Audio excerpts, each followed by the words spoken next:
My name is Sharon Foster, and looking back, I should have known better than to trust the warmth in my brother's invitation. The drive from Vermont to Riverside, Connecticut, had taken us 4 hours. 4 hours of Maverick humming along to classic rock while our daughter Willa read in the backseat, her nose buried in a worn copy of Anne of Green Gables. 4 hours of our son Jude asking every 30 minutes if we were there yet. His excitement about seeing Uncle Reed bubbling over like soda left too long in the sun. Maverick had dressed the way he always did, a soft chambray shirt from LL Bean, khakis that had seen better days but fit him perfectly, and the brown leather loafers he'd resoled twice because he claimed they were finally broken in right.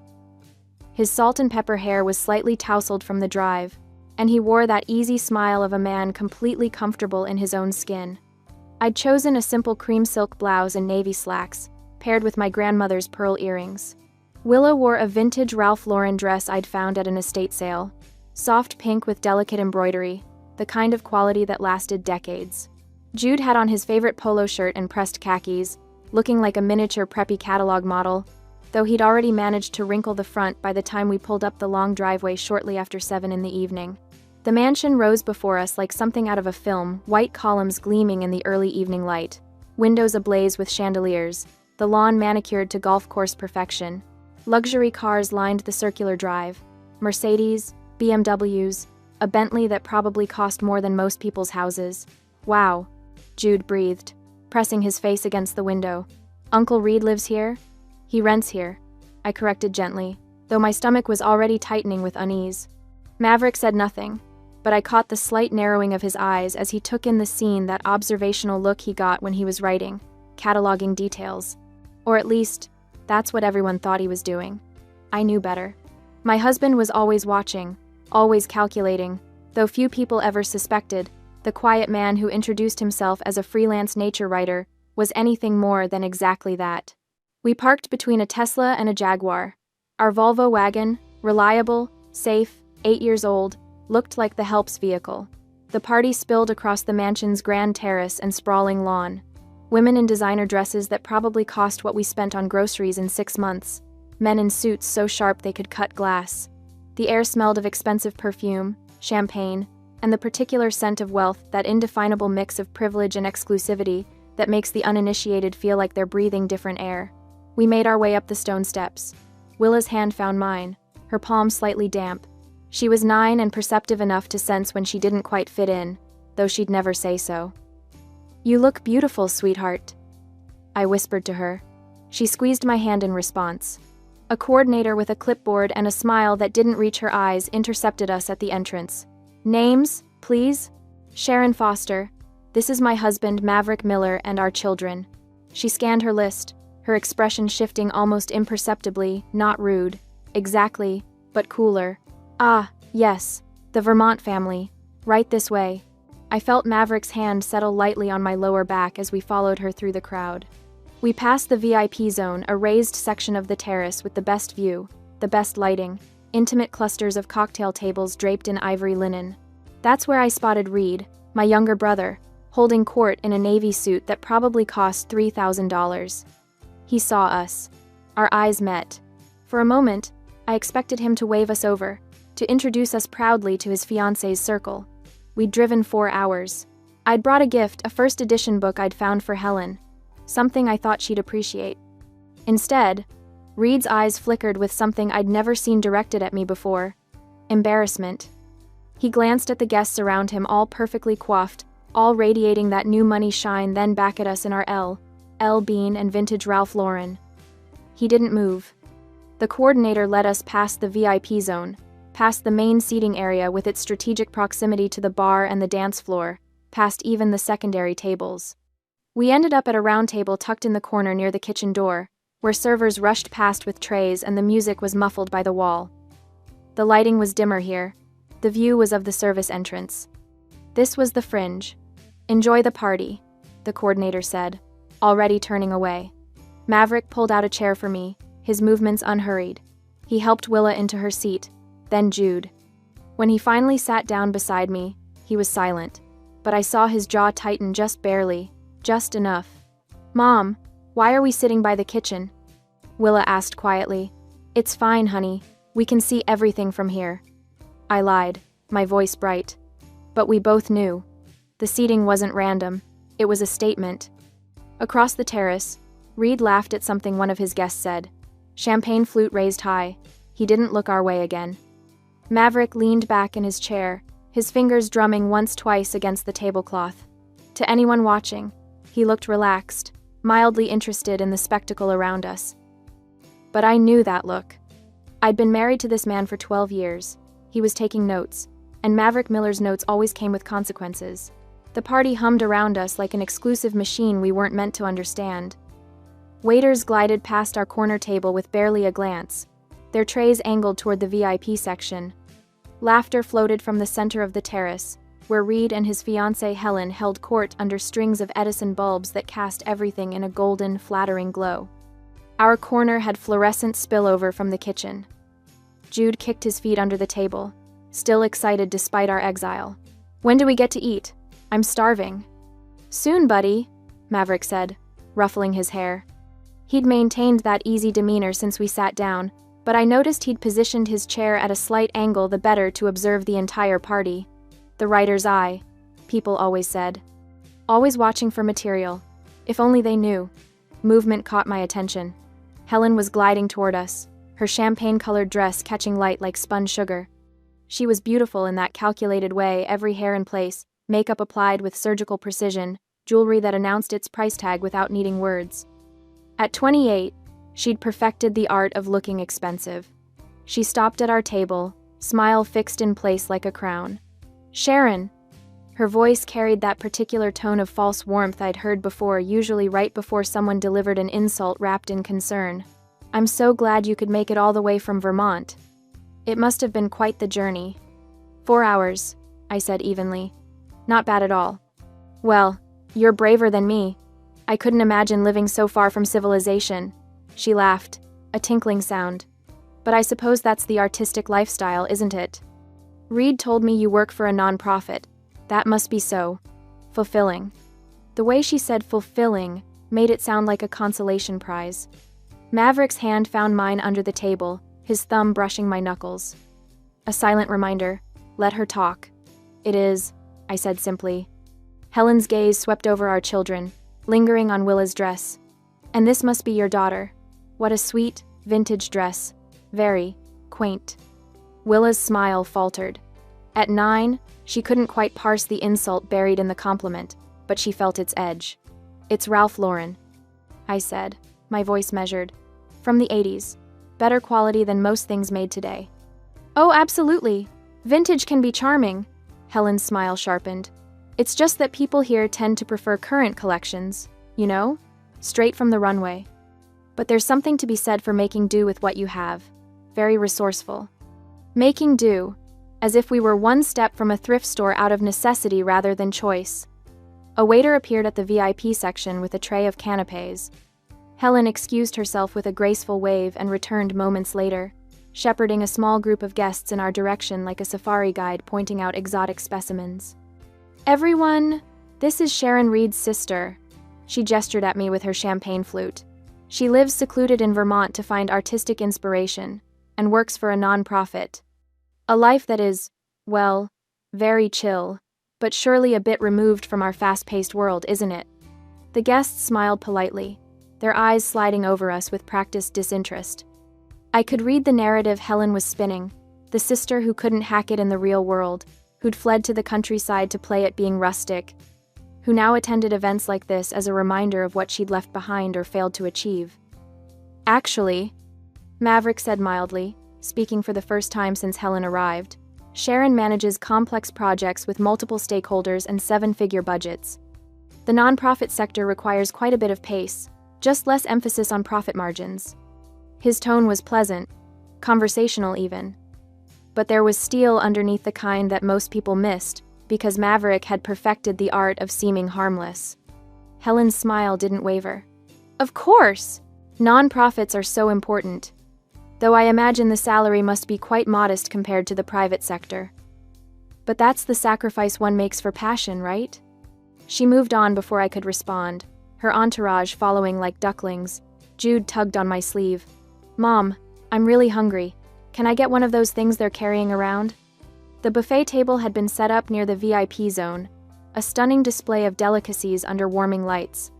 Jude was already sliding out of his chair when Helen materialized again, as if summoned by his interest. "Oh, Jude." She crouched down to his level, her dress pooling around her like liquid gold. "I'm not sure those appetizers are quite right for you, sweetheart." "Why not?" Jude asked, guileless. "Well, they're foie gras and caviar, very acquired tastes. I'm afraid since you haven't had proper palate training, you'll find them hard to swallow." She tilted her head sympathetically. "Tell you what, I'll have the kitchen make something friendlier for you. How about spaghetti? Or fried chicken? I'm sure you're more used to those at home." The implication hung in the air like smoke. Your family only knows fast food and simple fare. You don't belong at this table, literally or figuratively. Jude looked confused. "But I like trying new things." "No need, Helen." I stood, placing my hand on Jude's shoulder. My voice was quiet but firm. "The children will sit here and eat with their parents. We teach our kids to experience everything. They don't need to be separated." For the first time, Helen's smile cracked slightly. "I was only trying to help." "We don't need help." I guided Jude back to his chair. "But thank you." Helen straightened, her expression cooling several degrees. She glanced at Maverick, perhaps expecting him to contradict me, to apologize for his wife's stubbornness. But Maverick just smiled blandly at her, the way he smiled at everyone, pleasant, forgettable, utterly unreadable. "Suit yourself," Helen said finally, "though I'd hate for the children to be uncomfortable." She swept away, leaving a wake of expensive perfume and unspoken judgment. The table fell silent. Willa picked at her napkin. Jude's excitement had dimmed considerably. Across the terrace, Reed remained absorbed in his VIP bubble, laughing and toasting, completely unaware or willfully ignorant that his fiancée was treating his family like second-class citizens. Maverick leaned over to Jude. "Hey, buddy, want to know a secret?"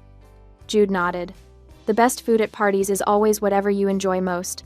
Doesn't matter if it's caviar or chicken fingers. If it makes you happy, it's the best." He winked. "And between you and me, I'd take a good burger over fish eggs any day." Jude giggled, some of his sparkle returning. But I saw the way Maverick's gaze tracked Helen across the terrace, the way his jaw set just slightly tighter. My husband was many things: patient, observant, slow to anger, but he was also fiercely protective, and someone had just insulted his children. I had a feeling Helen had no idea what she'd just set in motion. The party had reached its crescendo by 10 minutes to 8, but at our table, I was halfway through explaining to Jude why he couldn't have a third canapé when I noticed Willa's empty chair. My daughter had excused herself to the restroom 10 minutes ago. The knot in my stomach tightens. I stand, scanning the crowd for her blonde head, her vintage Ralph Lauren cardigan, the one I'd found at an estate sale, pristine condition, better quality than anything in Helen's closet. Then I see her. Willa is walking back toward our dark corner, but something's wrong. Her shoulders are hunched forward, her arms wrapped around herself like she's trying to disappear. Even from here, I can see the redness around her eyes, the way she's blinking too fast. She slides into her chair without looking at me. "Willa?" I lean closer, keeping my voice low. "Honey, what happened?" She shakes her head, her jaw clenched tight. That's when I know it's bad. Willa doesn't cry easily, she's too much like me, holding everything in until it cracks. "Sweetheart, talk to me." Her voice comes out strangled, barely above a whisper. "Can we just go home?" My heart breaks. What happened? "Some kids." She swallows hard. "There were these girls by the bathroom. They were maybe 12 or 13 and they pointed at my shoes." I looked down at her feet. The suede flats, soft taupe, classic silhouette, worn but well-maintained. I'd bought them at a vintage boutique in Vermont because they were real quality, the kind that lasts, they said. Willa's voice cracks. "They said I was wearing poor person shoes. They asked if we got them from a donation bin because they looked so old." The rage that floods through me is white-hot and instantaneous. My 9-year-old daughter, my sensitive, brilliant girl who reads 3 grades above her level and volunteers at the animal shelter every weekend, mocked for shoes. I reach for her hand, but before I can say anything, I hear the click of heels on marble. Helen materializes at our table like a shark scenting blood. "Oh dear, is everything all right?" Her voice drips with false concern, pitched just loud enough to draw attention from nearby tables. Several guests turn to look, champagne flutes pausing mid-sip. "We're fine," I say flatly. "Are you sure?" Because Willa looks upset. Helen tilts her head, her expression a practiced mask of sympathy. "Did something happen?" I open my mouth, but Willa speaks first, her voice small. "Some girls made fun of my shoes." Helen's eyes flick down to Willa's suede flats, and I see it that microsecond of satisfaction before she arranges her face into understanding. "Oh, sweetheart." She crouches down, putting herself at Willa's eye level in a performance of compassion. "You know, children here are raised differently. Their parents are business leaders, philanthropists. These kids are being groomed for Yale, for Harvard. They have very refined standards." My fingers curl into fists under the table.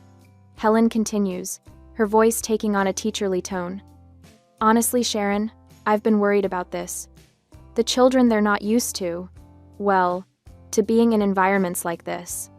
Living so isolated up in Vermont, without regular exposure to proper social settings." She sighs, shaking her head. "It causes culture shock. They don't understand the expectations." The words hang in the air like poison. She's not defending Willa. She's defending the bullies. "Maybe next time?" Helen says, standing and smoothing her dress. "You could prepare them better? Make sure their clothing is more appropriate for the occasion? It would save everyone the awkwardness." The crowd is watching now. I can feel their eyes on us, on my children, judging. Helen's implication is crystal clear. "This is your fault, Sharon. You brought your backwoods children to a place they don't belong, dressed them like charity cases, and now everyone's uncomfortable." I'm shaking.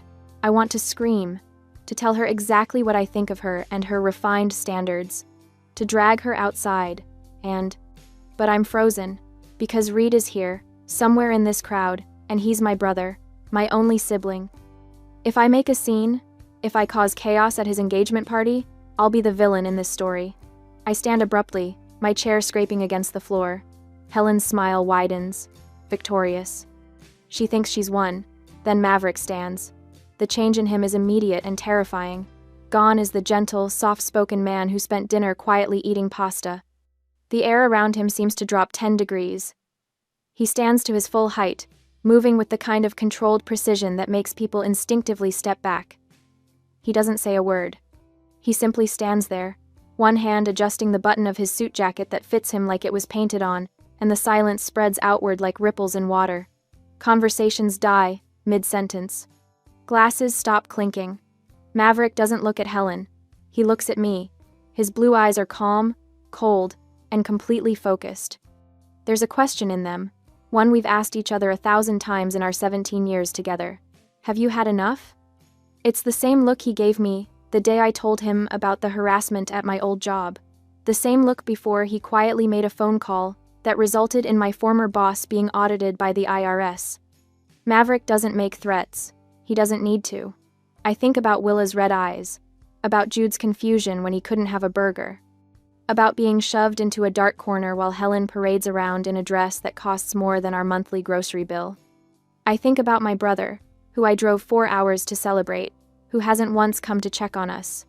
I look at Maverick and nod. The decision is made. Helen's smile falters as she realizes something has shifted. She takes a small step back, her eyes darting between us, suddenly uncertain.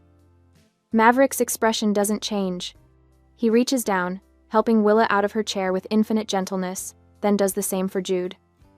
"We're leaving," I say, my voice steady now.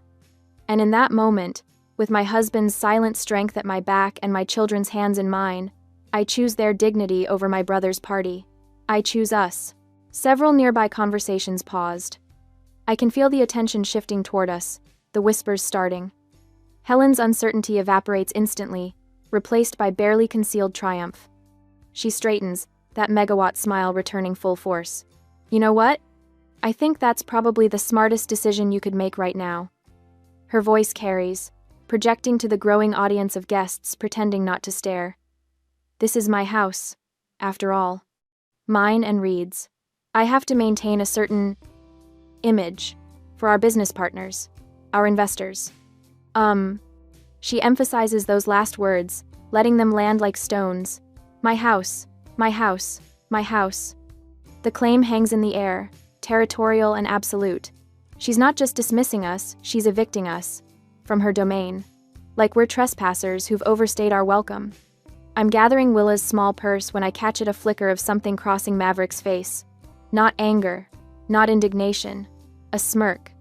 It's gone in an instant, so quick I almost think I imagined it. But I know my husband. I've seen that expression exactly 3 times in our marriage. Once before he negotiated a hostile takeover, once before he systematically dismantled a competitor who tried to poach his entire executive team, and once before he outbid a Russian oligarch for a property in Manhattan just to prove a point. It's the look of a man who's been handed exactly what he wanted. Sharon? Sharon? Reed's voice cuts through the murmur of the crowd. He's pushing through the guests, his face flushed and confused, his tie slightly askew. He looks tired, the kind of bone-deep exhaustion that comes from trying to keep up appearances all night. What's going on? He reaches our table, eyes darting between me and Helen. Why are you guys leaving already? Helen immediately shifts gears, her hand flying to her chest in a gesture of wounded innocence. Oh, Reed, honey, it's not. I mean, Sharon said she wanted to leave. I think she's just not comfortable here. The vibe isn't really. She trails off delicately, letting him fill in the blanks. The implication is clear. Your sister doesn't fit in with our crowd. Reed's face crumples with guilt and confusion. Sharon, I'm so sorry. I didn't mean for you to feel. He runs a hand through his hair, making it stand up in stressed peaks. Maybe you should take the kids back to the hotel? Let them rest? You must be tired from the drive and... He's apologizing. To me. For Helen's behavior. And he has no idea. My brother, standing in this mansion's grand foyer, surrounded by crystal and marble and imported flowers, actually believes he lives here. Believes this is his home, his party, his life. He has no clue that every piece of furniture he's lounging on, every room he's hosting in, every inch of this partnership with Helen exists because Maverick decided to be generous 3 years ago. Reed thinks he's the host, the master of the house.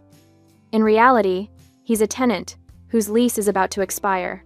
It's fine, Reed, I say quietly, slipping my arm around Willa's shoulders. We'll get out of your way. No, it's not. He's flustered now, aware that people are watching, that this doesn't look good. You came all this way. I wanted you to be here. Reed, sweetheart. Helen touches his arm, her voice honey-sweet. Let them go. Sharon clearly wants to leave, and we have guests to attend to. The Castellanos were asking about the investment timeline, and... She's steering him away, redirecting his attention like she always does. Reed's shoulders sag in defeat. He shoots me one more apologetic look before allowing himself to be led back toward the center of the party, toward the lights and the laughter and the people who matter in Helen's world. Maverick is silent beside me, helping Jude into his jacket with methodical care, but I see it again, that tiny quirk at the corner of his mouth when Helen said, "My house." Maverick? I murmur as we start toward the door. Not yet, he says softly. His voice is calm, almost pleasant, but there's something underneath it, something that makes the hair on the back of my neck stand up. We're almost to the foyer when Helen's voice rings out behind us, bright and performative. Drive safely. And Sharon, maybe next time, let us know if you need recommendations for the children's clothing. I know some wonderful boutiques that aren't too expensive. The laughter that follows is polite but present. Several guests are openly watching now, champagne flutes in hand, entertained by the drama. Willa's hand tightens in mine. Maverick stops walking. He doesn't turn around, doesn't react visibly, but something shifts in the air, a change in pressure, like right before a thunderstorm breaks. He reaches into his jacket pocket and pulls out his phone. The motion is casual, unhurried. He taps the screen a few times, scrolling through something. Actually, he says, his voice carrying effortlessly across the marble foyer, before we go, there's something I need to discuss with Reed. The room goes quiet. Helen's smile freezes. I'm sorry, what? Maverick finally turns, and the look on his face is pleasant, professional. The expression of someone about to discuss a minor contract detail. Reed, he calls out. Could you come here for a moment? It's about the house. My brother emerges from the crowd again, now looking completely bewildered. The house? What about... The lease, Maverick says simply. I wanted to give you proper notice in person, since we're all here. Reed blinks. Notice? What notice? And just like that, the trap springs shut. The party noise seemed to fade into a dull hum as Maverick stepped forward. There was something different about him now. The quiet, amiable writer had vanished, replaced by someone who moved with the confidence of a man who'd spent decades in boardrooms where millions changed hands with a signature. Reed, Maverick said, his voice low but carrying an authority that made several nearby guests turn their heads. Do you remember the name of the parent company on the lease you signed? My brother blinked. Confusion, replacing the embarrassment that had been written across his face moments before. What? Why would that matter right now? Just answer the question, Maverick said, his tone patient but unyielding.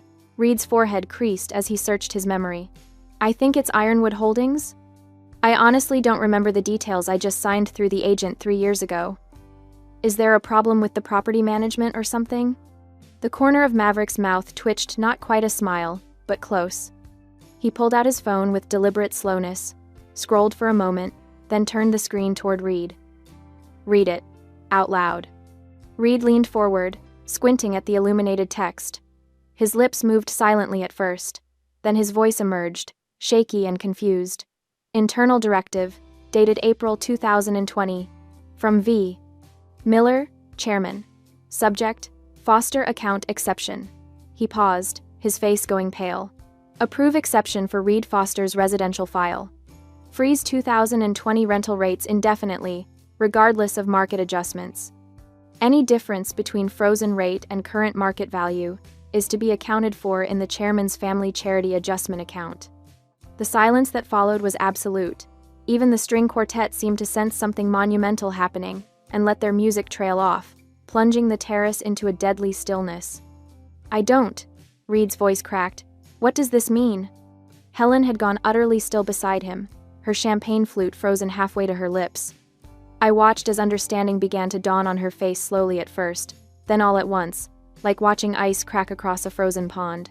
It means, Maverick said, his voice carrying clearly across the suddenly quiet gathering, that the luxurious lifestyle you've been enjoying for the past 3 years has been subsidized. Heavily subsidized. The market rate for this property is currently $4,200 per month. You've been paying $2,800, the frozen 2020 rate. That's a difference of $16,800 per year. Over 3 years, that's $50,400 in effective charity. Reed staggered backward as if he'd been physically struck. No, that's not. I can afford this place. I make good money. You make a good salary, Maverick corrected gently. But you're not rich, Reed. You're what financial advisors call a Henry High earner, not rich yet. You spend everything you make trying to maintain an image that's beyond your actual means. Without the subsidy, you couldn't afford this address.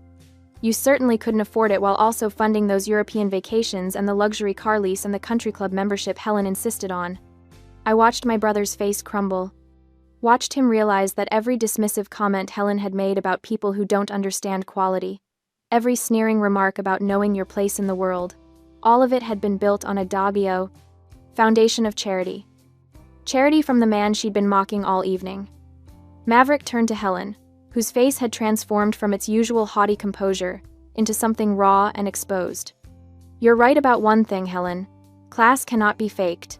Real class isn't about designer labels or knowing which fork to use or making sure everyone sees your expensive watch. Real class is about character, about how you treat people when you think they can't do anything for you. He paused, letting his words sink in. Around us, the gathered guests stood transfixed, their cocktails forgotten.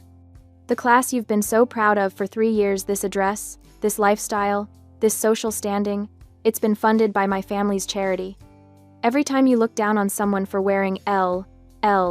Bean, instead of Louis Vuitton, every time you judge someone's worth by their clothes or their car, you were doing it from a position you didn't actually earn. You were living on borrowed elegance. Helen's champagne flute slipped from her fingers, shattering on the marble floor. No one moved to clean it up.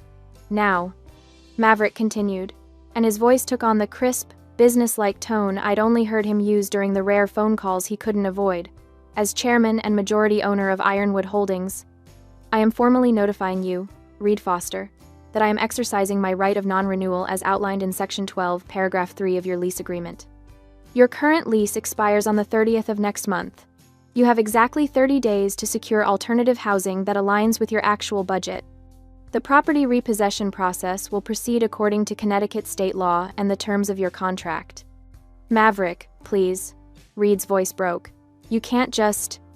I'm not evicting you, Maverick said, and there was almost kindness in his voice now. That would be cruel and unnecessary. I'm simply declining to renew your lease at the end of its natural term, which is my legal right as the property owner. 30 days is more than sufficient time to find appropriate housing. I'd suggest looking at the developments off Route 7. Nice places, good schools nearby, much more aligned with your actual income bracket.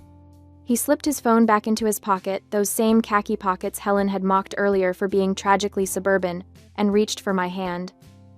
As for the question of whose house this is, he said, glancing at Helen with something that might have been pity, I think we've established that definitively. But don't worry, you have 30 days to enjoy it. I'd suggest you make the most of them. The crowd parted as we moved toward the door, everyone suddenly very interested in their shoes or their drinks or anything other than meeting our eyes.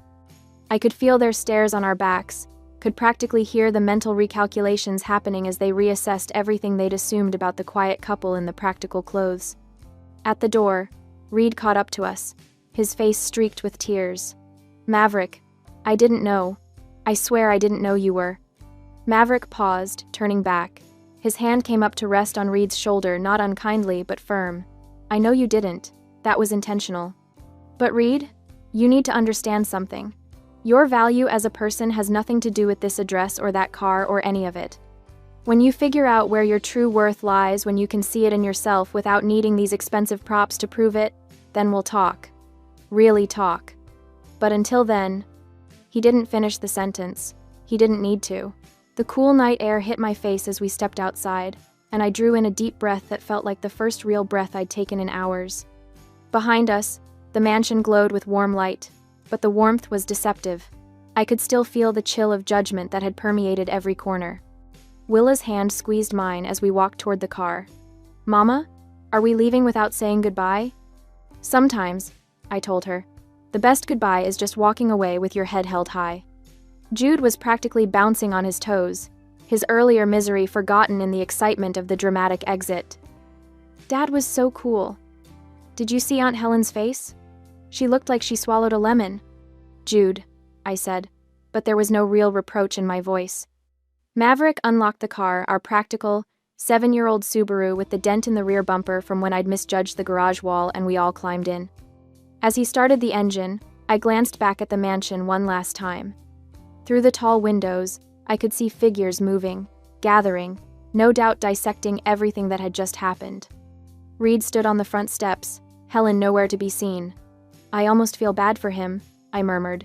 Don't, Maverick said, pulling out of the circular driveway. This is the kindest thing I could do for him. He's been living in a fantasy, and fantasies always end.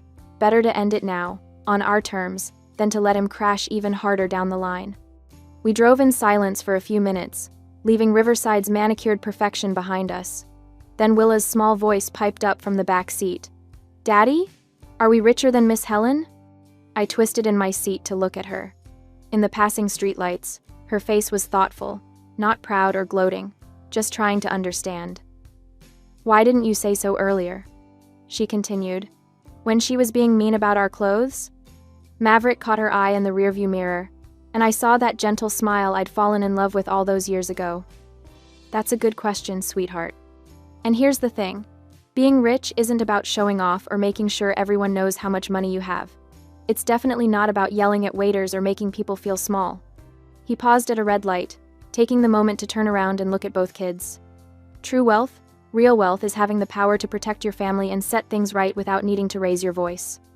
It's being secure enough in who you are that you don't need everyone else's approval. Today, I taught Miss Helen a lesson in respect, something all her money and designer clothes can never buy her. But she was so mean to you, Willa said, her voice small. She called your jacket tragic. She did, Maverick agreed, facing forward as the light turned green. And you know what? It is a 10-year-old jacket from LL Bean. The elbow patches are wearing thin, and it's probably not what anyone would call fashionable.